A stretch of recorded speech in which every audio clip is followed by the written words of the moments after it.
I think one of the sharpest distinctions between people is between the small percent who look words up in the dictionary and the overwhelming majority that don't. I find it especially helpful when I discover something about the origins of words in ancient or foreign languages. I looked up the word character in the dictionary. I learned the origin of the word, and then I just sat there for a minute and realized that in this case, the origin of the word just about says it all. So I'm going to tell you where the word character comes from, and I'd hope it has as big an effect on you as it did on me. Character comes from a Greek word meaning chisel, or the mark left by a chisel. I'm going to repeat that because I think it's very important. Character is derived from the Greek word for chisel. And of course, a chisel is a sharp steel tool used for making a sculpture out of a hard or difficult material like granite or marble. And a chisel is also used for stripping away waste material from an object, stripping away stuff that might get in the way in order to get down to the essential thing, the thing that really matters. And I hope you'll remember that. You've got to chisel your character out of the raw material of yourself, just like a sculptor has to create a statue. The raw material is always there. Everything that happens to you, good or bad, is an opportunity for building your character. Character doesn't refer to other people. It doesn't refer to having power over other people or getting other people to follow you or gaining favor with other people. Character is something that you have and that you are. Character is all about you. Character is the person you are after you've chiseled and have gotten past all the unnecessary material to what's underneath. Character is what's left after charisma is gone. The essential point is this: I don't think character is something that just happens by itself. A conscious process of design is at work. Character is the result of hundreds and hundreds of choices you may make that gradually turn who you are at any given moment into who you want to be. If that decision-making process is not present, you'll still be somebody. You'll still be alive, but may have a personality rather than a character. Character isn't something you were born with and can't change like your fingerprints. It's something you weren't born with and that you must take responsibility for making. You may not be able to cross the Rocky Mountains in a covered wagon, but you can still create a better life for yourself by crossing the mountains of your soul, and that may be even a greater challenge. I don't think adversity by itself builds character. And I certainly don't think that success erodes it. You can build character by how you respond to what happens in your life, whether it's winning every game or losing every game, or getting rich or dealing with hard times. You build character out of certain qualities that you must create and diligently nurture within yourself, just like you would plant and water a seed or gather wood and build a campfire. You've got to look for those things in your heart and in your gut. You've got to chisel away in order to find them, just like chiseling away rock in order to create the sculpture that has previously existed only in your imagination.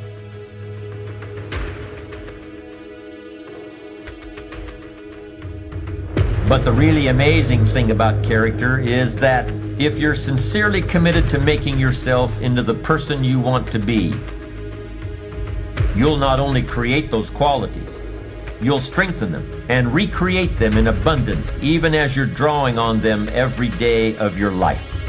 Character sustains itself and nurtures itself, even as it's being put to work and tested and challenged.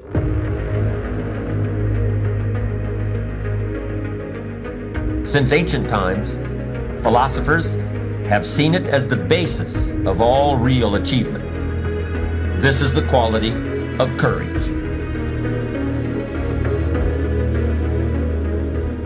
I can't put it any better than the Greek philosopher Aristotle did more than 2,000 years ago. A truly courageous person is not someone who never feels fear, but who fears the right thing at the right time in the right way.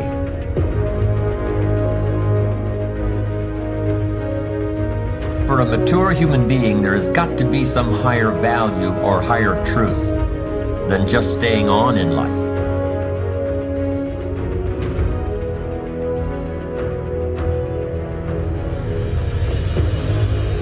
Part of wisdom is knowing what you lack and looking for it and asking for it. Another part of wisdom is knowing, at the same time as you ask, that there are no final answers. There are always more questions.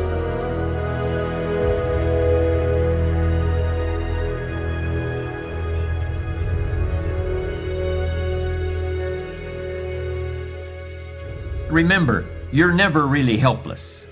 And the sense that you are helpless, or that you might be if certain things were to happen, is something we really ought to be afraid of, and that we should refuse to accept.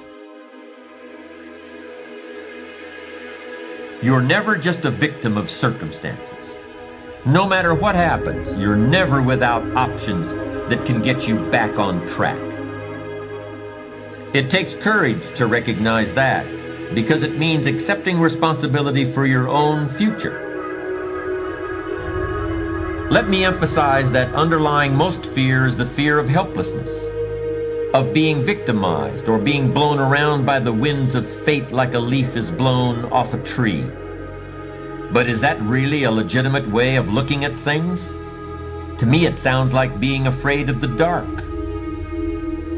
In which case, the best thing to do is to get yourself up, out of bed, and switch on the light. It's only in the past 50 years or so people have come to expect a life without real tough times and real difficulties.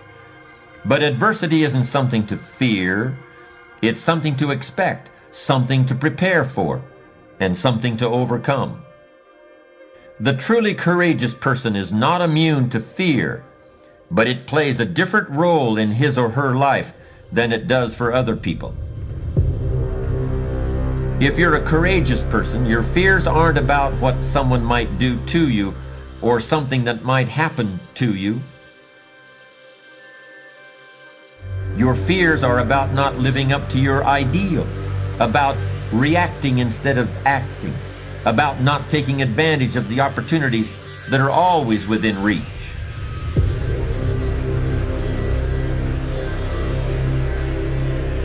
A truly courageous person is not afraid of what might or might not happen next week or next year.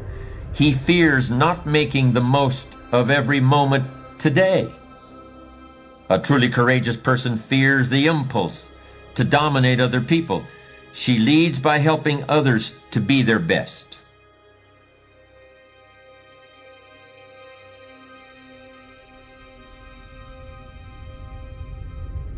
In ancient Greece, the philosopher Demosthenes went searching for an honest man, and he never found one. Honesty and integrity are rather rare, despite the fact that these are some of the clearest, most easily recognized elements of strong character. In the real world, they're also some of the most difficult to find. It seems it's always been that way. There was a time when telling a lie was very serious business. It was also very serious if you accused someone of lying. For hundreds of years in the past, calling someone a liar was the most common way to provoke a duel. At first with swords, later with pistols. Dishonesty was treated like a personal insult that demanded immediate redress. But there's no such risk today, is there? Some people lie all the time without thinking about it. Most people know when they're being lied to, which they may find irritating, but they just accept it. Maybe they decide to become liars themselves. It's a price they're willing to pay in order to have exactly what they want right now. There are many situations where it's painful to tell the truth. It's more like a boomerang that's going to come around and hit you in the back of the head someday. Let me give you some good advice about avoiding a bankrupt character.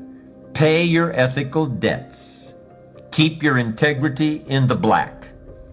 Face ugly realities with the truth as soon as they appear. When you feel that temptation to hedge, resist it immediately. Don't treat it casually. Treat it like a grease fire in the kitchen that you've got to put out before it burns your house down or fills the whole place up with so much smoke that you can't see where you're going anymore. Because that's exactly what will happen when your ethical capital runs out. You just won't be able to see where you're going anymore. Any addictive behavior offers a simple, short-term escape from a problem. But that escape becomes more and more complicated as time goes on. Shakespeare had it right all along. What a tangled web we weave when at first we practice to deceive. Lying with an ulterior motive, lying for personal gain, that kind of lying is definitely something to be avoided. It's not the kind of behavior that defines strong character. Real lying is like theft. It's creating an illusion. Usually the people who are being deceived awaken from the illusions that have been foisted upon them. But even if this never happens, the criminal, and I don't think that's too strong a word, has to buy into the illusion so deeply himself that his own sense of reality is eroded. By trying to loosen other people's grasp of the truth, you end up losing your own. It all comes from fear. Somebody is afraid the truth about themselves isn't good enough, so they depart from the truth. It's really cowardice.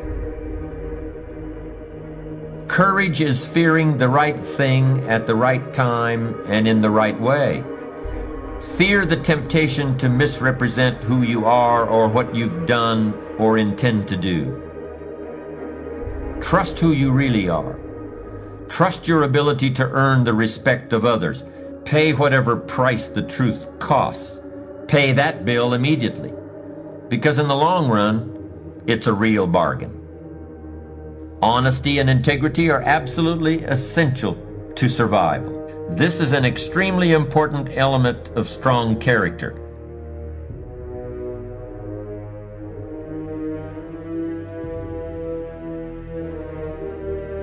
Goals are major to a genuinely success-oriented person. Without them, you're just playing around. Despite everything that's been written about the importance of goal setting, very few people actually put it into practice.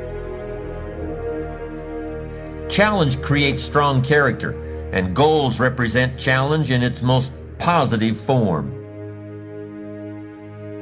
What do I want to do? What do I want to be? What do I want to see? What do I want to have? Where do I want to go? Above all, persevere. Goal setting is a very important first step, but goal achievement is a continuous, lifelong process. That's what makes it so challenging. Perseverance is about as important to goal achievement as gasoline is to driving a car. Sure, there will be times when you feel like you're spinning your wheels, but you'll always get out of the rut with genuine perseverance. Without it, you won't even be able to start your engine.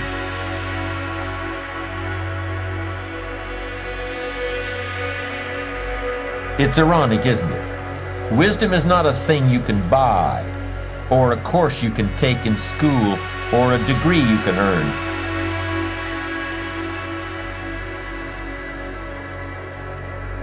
Wisdom is not really something you can get from another person, yet you can gain some wisdom from everyone you meet.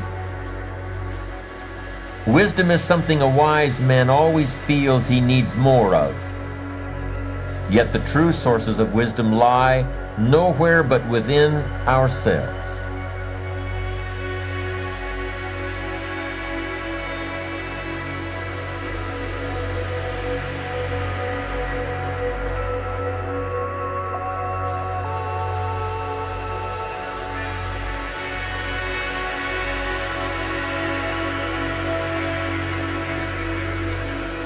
You're never just a victim of circumstances.